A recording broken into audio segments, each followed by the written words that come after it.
Hello dear students, मैं हूँ Kiran Dill, assistant professor physics in government girls college बारा।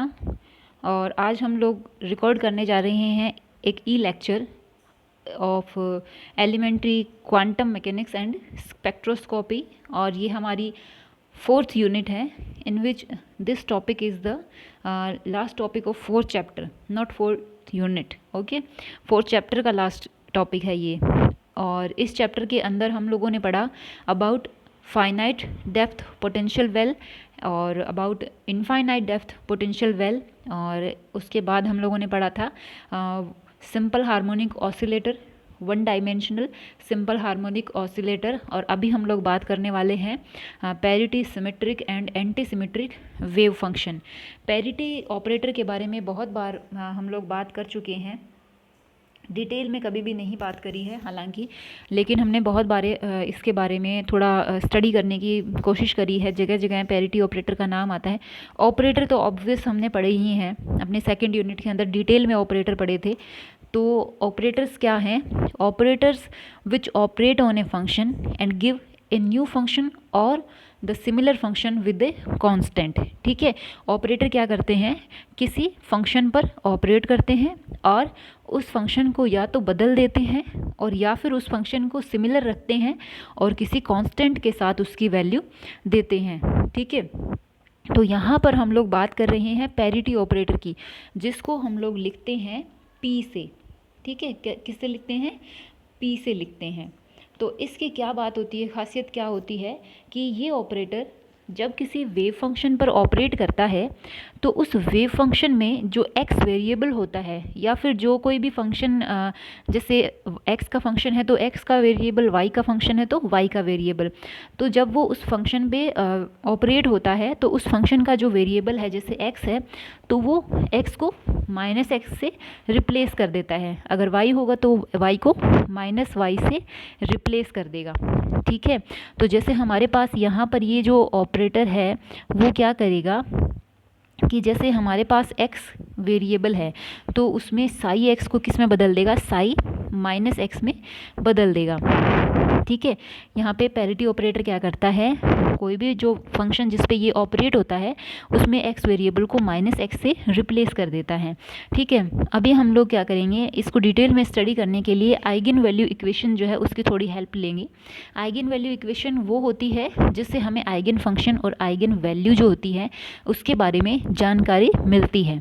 अब बात करते हैं, जैसे आइगन फंक्शन कौन सा होता है? आइगन फंक्शन या आइगन वैल्यू इक्वेशन या आइगन वैल्यू क्या है? जब कोई ऑपरेटर किसी फंक्शन पे ऑपरेट करता है तो बहुत बार ऐसा होता है वो फंक्शन बदलता नहीं है। जैसे एक्सपोनेंशियल का अगर फंक्शन है e की पावर x है, उस पर कोई ऑपरेटर जैसे del/del x ऑपरेट होगा तो क्या होता है, वो फंक्शन एज इट इज़ रह जाता है विद सम कांस्टेंट। जैसे अगर इसके साथ 2 लगा हुआ होता तो हमारे पास कांस्टेंट क्या आ जाता? 2। इस तरीके से तो ये जो इस तरीके का फॉर्मेट जो होता है a psi is equal to a psi, ये होती है a minus a psi is equal to 0, ऐसे भी लिख सकते हो। तो ये आइगन वैल्यू इक्वेशन होती हैं जिसके अंदर क्या होता है, साई एक आइगन फंक्शन होता है और a एक आइगन वैल्यू होती है। ठीक है, और ये हमारा ऑपरेटर है। तो यहाँ पर क्या है, हमारे पास एक ऑपरेटर है h psi is equal to E psi. तो साई यहाँ पे आइगन फंक्शन है और ई, कैपिटल ई जो है वो है एनर्जी आइगन वैल्यू, और h इज इक्वल टू होता है हैमिल्टनी संकारक जिसको बोलते हैं या हैमिल्टोनियन ऑपरेटर बोलते हैं। वो टोटल एनर्जी को रिप्रेजेंट करता है। टोटल एनर्जी होती है potential energy plus kinetic energy. ये हमारी पोटेंशियल एनर्जी है और ये काइनेटिक एनर्जी है। As you know kinetic energy होती है p²/2m और p का ऑपरेटर होता है -i/h⁻del, और इसका अगर हम लोग स्क्वायर करेंगे तो फिर हमारे पास क्या आ जाएगा, -h² / 2m और डेल स्क्वायर। ओके, ये आ जाएगा। तो ये हमारे पास आया हुआ ही है, बाई 2m था वो आ ही गया। तो इसमें क्या होता है, अगर आप x को -x से रिप्लेस करते हो और हमारा पोटेंशियल जो है वो स्थिति के सापेक्ष सममित है।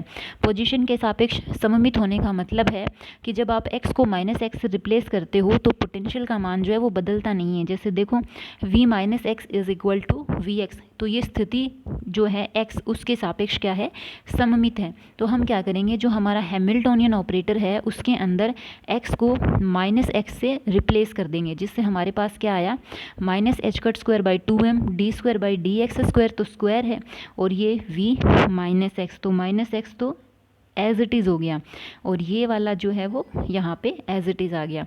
तो ये तो h का मान भी यही है ना। तो h -x जो है वो किसके बराबर है, h x के बराबर है। यानी कि अगर हमने सममित विभव क्षेत्र लिया है तो उसके अंदर हैमिल्टनी संकारक जो है वो भी क्या है, x को -x से रिप्लेस करने पर बदलता नहीं है। और ऐसा विभव क्षेत्र जो स्थिति के सापेक्ष सममित हो, जिसमें x को -x से रिप्लेस करने पे ना बदले, तो जैसे हमने सिंपल हार्मोनिक ऑसिलेटर पढ़ा था, तो सिंपल हार्मोनिक ऑसिलेटर के अंदर क्या था, पोटेंशियल एनर्जी Vx जो थी वो क्या थी, हाफ kx², ये थी हाफ kx²। तो x को जब आप -x लिखोगे तो भी क्या है, वैल्यू बदलेगी नहीं। तो v - x is equal to v x होता है। ठीक है, तो ये एक सममित विभव क्षेत्र होता है। तो अब हम यहाँ क्या लिख सकते हैं, when parity operator operates on h Sai, तो h -x और साई -x। साई -x के बारे में हमें जानकारी नहीं है, लेकिन हमें पता है कि h ऑपरेटर जो है वो -x और hx जो है वो एक दूसरे के बराबर होते हैं। तो हम ऐसे लिख सकते हैं इसको नेक्स्ट में कि जैसे h को तो बाहर निकाल दिया, तो पैरिटी ऑपरेटर सिर्फ ऑपरेट हो रहा है साई x पे। तो अगर पैरिटी ऑपरेटर साई x पे ऑपरेट हो रहा है तो यही तो मिलेगा वापस, सिर्फ साई में माइनस आ जाएगा, h एज इट इज़ रह जाएगा। हम इसको ऐसे लिख सकते हैं, इस वाले को इस तरीके से लिख सकते हैं। अगर दोनों तरफ से साई हटा दें तो pH is equal to HP, या हम ये कह सकते हैं pH - HP is equal to 0। ये कब होता है, हमने ऑपरेटर्स में पढ़ा था commutation relation, pH is equal to 0। Commutation relation क्या होता है, when two function commutate with each other, या क्रम विनिमयक होते हैं, तो AB इज इक्वल टू 0 का मतलब ये होता है AB - BA is equal to 0, या यूं कहें कि AB is equal to BA। ठीक है, तो दो ऑपरेटर जब कम्यूट करते हैं तो उनका जो कम्यूटेशन रिलेशन कुछ इस तरीके से शो किया जाता है। जैसे H और P एक दूसरे के साथ कम्यूट कर रहे हैं तो उनके बराबर 0 हम लोग उनको ब्रैकेट में लिखते हुए और फिर बराबर में क्या है, 0 लगा देते हैं। ओके, तो सममित विभव क्षेत्र में गति कर रहे कण के लिए हैमिल्टनी संकारक और समता संकारक में क्या होता है, क्रम विनिमय होता है। हैमिल्टनी संकारक हो गया H, और समता मतलब पैरिटी ऑपरेटर की बात कर रहा है। जहाँ भी समता संकारक लिखेगा यानी कि पैरिटी ऑपरेटर के साथ उसका क्या होता है, क्रम विनिमय संबंध होता है। अब देखिए, जैसे H और P दोनों के लिए हमने एक ही वेव फंक्शन लिखा था साई। ठीक है, तो हैमिल्टनी संकारक H के लिए किसी ऊर्जा E के लिए फलन जो है आइगन फंक्शन साई x व साई -x दोनों ही हो सकते हैं, है ना। तो कैसे, अभी इसके बारे में बताएगा कि अगर हम लोग H साई x और बराबर E साई x लिखते हैं, ठीक है, H हमारा ये है, इसमें x की जगह -x रखें, तो x की जगह जब हम -x रखते हैं तो H -x Sai -x, E तो एनर्जी है और साई -x, ठीक है, तो H -x इसके बराबर है। ठीक है, तो ये दोनों जब बराबर हैं तो H और E और साई -x और साई -x, ऊपर जो इक्वेशन बनी थी वो कुछ ऐसे थी, H psi x is equal to E psi x, यानी कि साई x जो है वो H का एक आइगन फंक्शन है, हैमिल्टनी ऑपरेटर का एक आइगन फंक्शन है। और इस इक्वेशन से हमें क्या नज़र आ रहा है, साई -x जो है वो भी हैमिल्टनी ऑपरेटर का एक आइगन फंक्शन है। अतः E के संगत साई -x भी क्या होता है, एक आइगन फंक्शन होता है। साई x भी एक आइगन फंक्शन है H के लिए और साई -x भी एक आइगन फंक्शन होगा। ठीक है, साई x और साई -x जो हैं वो तभी स्वतंत्र हो सकते हैं जब ऊर्जा स्तर क्या है, अपभ्रष्ट हों, डीजनरेट हों, ठीक है। अगर ये नॉन डीजनरेट होंगे तो ये जो है वो स्वतंत्र नहीं हो सकते, तब ये एक दूसरे पे क्या होएंगे, डिपेंडेंट होएंगे, ठीक है। अब इसको भी ये किसी न किसी तरीके से आपको एक्सप्लेन करेगा। जैसे किसी निकाय का हैमिल्टनी ऑपरेटर H है और इसके ऊर्जा स्तर जो है वो नॉन डीजनरेट है, अनअपभ्रष्ट है, यानी कि हर एक एनर्जी लेवल के कॉरस्पॉन्डिंग क्या है, एक आइगन फंक्शन होता है। तब क्या होता है, एक ऊर्जा स्तर के संगत एक ही आइगन फलन होता है, ठीक है। और उस टाइम क्या होगा, जो अगर हर एक एनर्जी लेवल के कॉरस्पॉन्डिंग अलग आइगन फंक्शन होता है तो दो आइगन फंक्शन जो है वो कभी भी एक दूसरे के बराबर नहीं हो सकते, ठीक है। तो साई माइनस एक्स जो है वो साई एक्स से किससे जुड़ा हुआ होगा, कोई कांस्टेंट है लैम्डा, उससे जुड़ा हुआ होगा, ठीक है। डायरेक्ट एक दूसरे के बराबर नहीं होंगे। और अगर आप इस कंडीशन में एक्स को माइनस एक्स से रिप्लेस करते हो, ठीक है, क्या करते हो, एक्स को माइनस एक्स से रिप्लेस करते हो, तो यहाँ पे क्या बन जाएगा, ये माइनस का है तो ये प्लस का हो जाएगा, तो साई एक्स जो है वो माइनस का हो जाएगा, ठीक है। अब इसके अंदर हम लोग ये माइनस एक्स वाला मान जो है ना वो यहाँ रख देते हैं, ठीक है।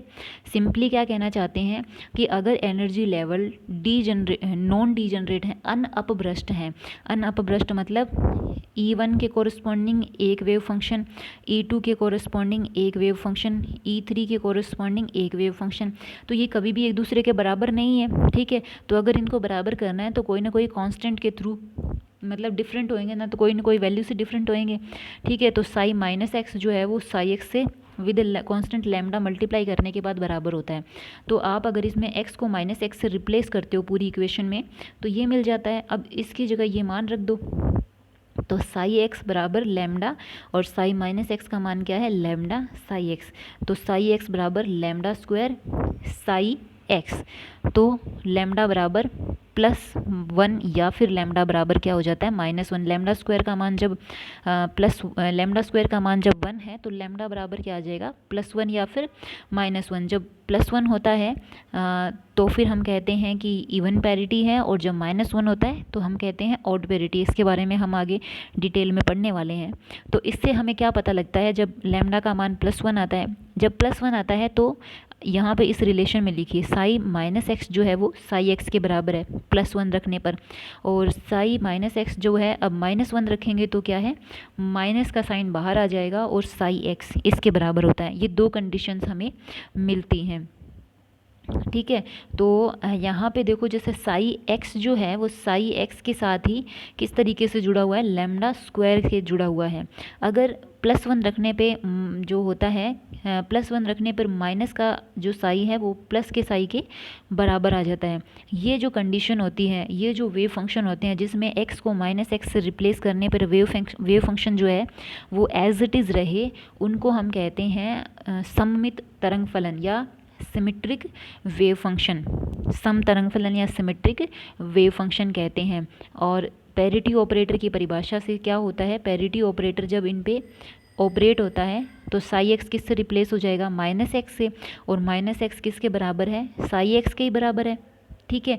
तो अगर दोनों तरफ से आप इसको हटाओगे तो p का मान क्या आ रहा है, 1 आ रहा है, ठीक है। तो ऐसे तरंग फलनों को हम लोग क्या कहते हैं, ऐसे तरंग फलनों के लिए यूँ कहते हैं कि ऐसे तरंग फलनों की पैरिटी जो है वो इवन है, समता संकारक के का आइगन मान क्या है, +1 है। जैसे अगर ये ऑपरेटर इस पे ऑपरेट हो रहा है और सेम वेव फंक्शन दे रहा है तो ये एक आइगन वैल्यू इक्वेशन है। इस आइगन वैल्यू इक्वेशन में आइगन वैल्यू क्या है, 1 है, ठीक है, 1 से गुणा कर सकते हैं, तो इसकी पैरिटी क्या है, 1 है, या आइगन वैल्यू क्या है, 1 है। ऐसे वेव फंक्शन को क्या कहते हैं, सिमेट्रिक वेव फंक्शन कहते हैं। अगर सेकंड कंडीशन, जब हम लोग लैम्डा का मान -1 मिलता है तो साई -x जो है वो किसके बराबर होता है, माइनस साई x के बराबर होता है, ठीक है, -साई x के बराबर होता है। तो उसमें क्या होगा कि ऐसे जो वेव फंक्शन जो इस कंडीशन का पालन करेंगे उन्हें हम कहते हैं एंटी सिमेट्रिक वेव फंक्शन या प्रतिसममित तरंग फलन कहते हैं। अब हम लोग जैसे p का ऑपरेट कराते हैं इस पे और साई -x आता है, ठीक है, -x की जगह वैल्यू रखें ये माइनस वाली, ये वाली, तो ये एक आइगन वैल्यू इक्वेशन बन गई। ये एक आइगन वैल्यू इक्वेशन है। इस आइगन वैल्यू इक्वेशन में आइगन फंक्शन है साई एक्स और आइगन वैल्यू क्या है, आइगन वैल्यू है -1। तो ऐसे जो वेव फंक्शन है एंटी सिमेट्रिक वेव फंक्शन, इनकी पैरिटी ओड पैरिटी या विषम पैरिटी कहलाती है और इनके पैरिटी ऑपरेटर के कॉरस्पॉन्डिंग जो आइगन वैल्यू होती है उसका मान आता है -1। ठीक है, क्या मान आता है, -1 आता है।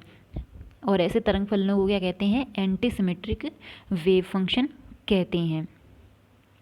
उसके बाद जैसे इनके बहुत सारे एग्जांपल्स भी हैं सिमेट्रिक और एंटी सिमेट्रिक वेव फंक्शन के, सममित तथा प्रतिसम्मित तरंग फलनों के लिए उदाहरण भी हैं। जैसे हमने क्या है, ये उदाहरण सारे वही हैं जो हमने पीछे पढ़े हैं। बुक में तो ये डायग्राम दोबारा नहीं बनाए हैं, लेकिन मैंने फिर भी बना दिए हैं आप लोगों के लिए कि जैसे सिंपल हार्मोनिक ऑसिलेटर है, उसमें क्या है, V x is equal to half के एक्स स्क्वायर होता है। ठीक है, V x is equal to क्या होता है, हाफ के एक्स स्क्वायर होता है। तो एच के आइगन जैसे एच जो है वो पी के साथ क्या होता है, कम्यूट होता है। तो इन दोनों के कॉमन आइगन फंक्शन होते हैं। जो आइगन फंक्शन साई का है वही पी का होता है, क्योंकि हम ऐसे लिखते हैं ना, H P minus P H is equal to 0। तो एच पी बराबर पी एच, तो आप ऐसे भी लिख सकते हो H P psi is equal to P H psi. तो ये आइगन फंक्शन इसके लिए भी है और इसके लिए भी है, इसके लिए भी है और इसके लिए भी है। तो इनके क्या है, कॉमन आइगन फंक्शन रहते हैं। अब हम लोग बात करते हैं कि सरल आवर्ती दोलित्र या जो सिंपल हार्मोनिक ऑसिलेटर होता है उसके जो ऊर्जा स्तर होते हैं वो अनअपभ्रष्ट होते हैं, क्योंकि उसमें एनर्जी क्या होती है, nth आयन स्टेट की n + half h cut omega ये होती है। तो half h cut omega, 3/2 h cut omega और 5/2 एच कट ओमेगा, इस तरीके से एनर्जी रहती है। ठीक है, तो उसमें क्या होता है, जैसे सारी की सारी एनर्जी जो है वो डिस्क्रीट है, कोई भी कंटिन्यूस लगातार नहीं मिल रही, बीच में गैप आ रहा है। जैसे ground level energy half h cut omega और first excited state energy 3/2 h cut omega, इनके बीच में एच कट ओमेगा का डिफरेंस आ रहा है। तो ये एनर्जी हमें नहीं मिली है, तो इसकी जो एनर्जी है वो डिस्क्रीट है, कंटिन्यूस नहीं है।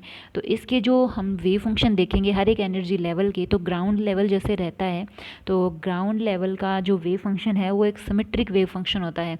तो जैसे इसमें ड्रॉ भी किया गया है, ये वाई एक्सिस जो है हमारी, उसके लेफ़्ट साइड में और उसके राइट साइड में दोनों तरफ एक जैसा वेव फंक्शन है और दोनों ही दिशा में धनात्मक जो हिस्सा है वो बना हुआ है। आप इसमें देख सकते हो जैसा इधर है वैसा ही इधर है। तो ये एक सिमेट्रिक वेव फंक्शन है। साई वाई की जो वैल्यू है ये y है और इधर जैसे हम लोग जाएंगे x पे और इधर जाएंगे x पे, तो दोनों तरफ ही क्या है, x और -x दोनों के लिए ये क्या है, सममित है, सिमेट्रिक वेव फंक्शन बना हुआ है। अब जैसे 1 की बात करें तो 1 में क्या होता है, जो हिस्सा जिस तरीके का पैटर्न फर्स्ट क्वाड्रेंट में बना हुआ है वैसा सेकंड में नहीं बना, वैसा थर्ड में बना, जिसमें ये भी नेगेटिव है और ये भी नेगेटिव है। इधर क्या है, ये भी पॉजिटिव है और ये भी पॉजिटिव है। तो ये क्या है, एंटी सिमेट्रिक वेव फंक्शन होता है। इधर जितना पॉजिटिव है उतना ही इधर क्या है, नेगेटिव है। तो ये क्या है, एक एंटी सिमेट्रिक वेव फंक्शन होता है। इसी तरीके से साई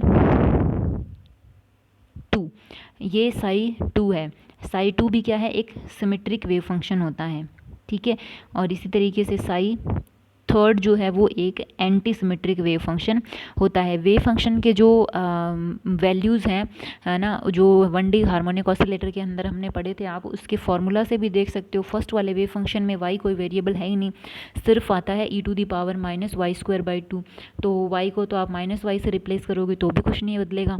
लेकिन सेकेंड वाला जो है ना, आई मीन टू से साई 1, उसमें y वेरिएबल आता है, y e⁻² तो इसमें तो माइनस रखने से माइनस बाहर आ जाएगा। साई सेकंड में फिर से y² आता है तो कुछ भी नहीं बदलेगा, इसमें y³ -y ऐसे बनता है। तो ये फिर से क्या है, माइनस की वजह से एंटी सिमेट्रिक बिहेवियर जो है वो शो करता है। फिर उसके बाद जैसे 1D पोटेंशियल वेल है, उसके अंदर जो वेव फंक्शन रहे हैं हमारे पास, उनको देखें तो वो भी कुछ इसी तरीके के हैं, सिमेट्रिक और एंटी सिमेट्रिक। साई 2 और साई 4 जो हैं वो सिमेट्रिक सॉरी साई 1 व साई 3 सिमेट्रिक हैं, साई 2 और साई 4 क्या हैं, एंटी सिमेट्रिक हैं। ये साई 1 देखो, ये एक सिमेट्रिक है, और साई 3 जो है वो भी सिमेट्रिक है, लेकिन जो साई 2 है वो एंटी सिमेट्रिक है, और साई 4 भी क्या है, एक एंटी सिमेट्रिक वेव फंक्शन होता है।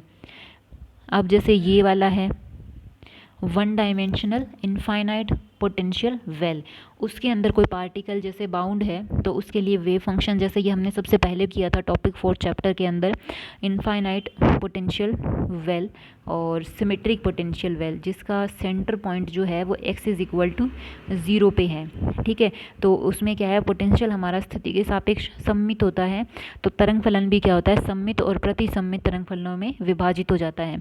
जैसे n की वैल्यू 135 के लिए हमारा वेव फंक्शन जो है वो सिमेट्रिक है, और n की वैल्यू 246 के लिए हमारा वेव फंक्शन जो है वो एंटी सिमेट्रिक है। आप ऐसे भी समझ सकते हो, जब cos के अंदर आप x को -x से रिप्लेस करोगे तो साई एन एक्स जो है वो एज इट इज़ रहेगा, क्योंकि cos जो है वो माइनस को एब्जॉर्ब कर लेता है। और इसी तरीके से अगर आप साइन वाले में x को -x से रिप्लेस करते हो तो साइन माइनस को एब्जॉर्ब नहीं कर सकता है, और माइनस जो है वो बाहर आएगा, जिसकी वजह से क्या होता है, ये अपोजिट वैल्यू देता है। आप कर्व के अंदर भी देख सकते हो, फर्स्ट जो है कॉस के लिए सिमेट्रिक, ओके, सेकंड साइन के लिए एंटी सिमेट्रिक, थर्ड फिर से कॉस के लिए सिमेट्रिक, फोर्थ फिर से साइन के लिए एंटी सिमेट्रिक। एंटी सिमेट्रिक जैसे क्या होता है, जो पॉजिटिव एम्पलीट्यूड है, आप इसको बहुत तरीके से समझ सकते हो, x को -x से रिप्लेस करो, जितना पॉजिटिव पार्ट है उतना ही नेगेटिव। तो जैसे ये एंटी सिमेट्रिक है तो इसमें कैसे हम कह सकते हैं, जितना पॉजिटिव इधर उतना ही नेगेटिव इधर, ये टोटल एम्पलीट्यूड ज़ीरो कर देता है, ये भी टोटल एम्पलीट्यूड क्या है, ज़ीरो कर देता है। ये और ये टोटल एम्पलीट्यूड ज़ीरो, और ये टोटल एम्पलीट्यूड ज़ीरो हो जाता है। ठीक है, तो इस तरीके से साई 4 क्या है, एक प्रतिसम्मित तरंग फलन होता है। ओके, तो फाइनली हम लोगों ने आज किसके बारे में पढ़ा, about parity operator. Parity operator P से लिखते हैं, पैरिटी ऑपरेटर को P से लिखते हैं। किसी भी फंक्शन पे जब ऑपरेट होगा तो उस फंक्शन में x की जगह पे क्या आ जाता है, -x आ जाता है। ठीक है, उसके बाद अगर ये यहाँ तक पहुँच गए, अगर साई -x जो है वो साई x के ही बराबर है, यानी कि x को -x से बदलने पर मान नहीं बदले, तो फिर उसकी पैरिटी की जो आइगन वैल्यू है वो है 1।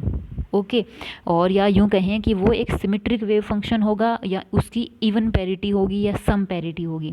लेकिन अगर हमारे पास जो वेव फंक्शन है साई -x तो आना ही आना है, साई -x जो है वो -साई x के बराबर है। ठीक है, तो फिर पैरिटी की वैल्यू क्या है, -1, या यूँ कहेंगे कि विषम पैरिटी या ओड पैरिटी है। और ऐसे जो तरंग फलन रहते हैं वो क्या कहलाते हैं, एंटी सिमेट्रिक वेव फंक्शन या फिर प्रतिसम्मित तरंग फलन कहलाते हैं। ओके, ब्रीफ में यही हमने आज पढ़ा है। ठीक है, अगर इसमें आपको नहीं समझ में आए, कुछ भी कोई भी प्रॉब्लम रहे, नोट्स लिखते हैं ना तो कुछ ना कुछ मिस्टेक हो ही जाती है लिखने के अंदर, अगर कहीं भी कुछ गलती रहती है तो आप उसको ठीक कर लिया करो, और लगातार कंटिन्यू वीडियो देखते रहो, समझते रहो। कहीं भी कोई प्रॉब्लम आए तो आप मैसेज करके पूछ सकते हो। खुश रहो, स्वस्थ रहो, अपना ख्याल रखो, पढ़ते रहो फिज़िक्स।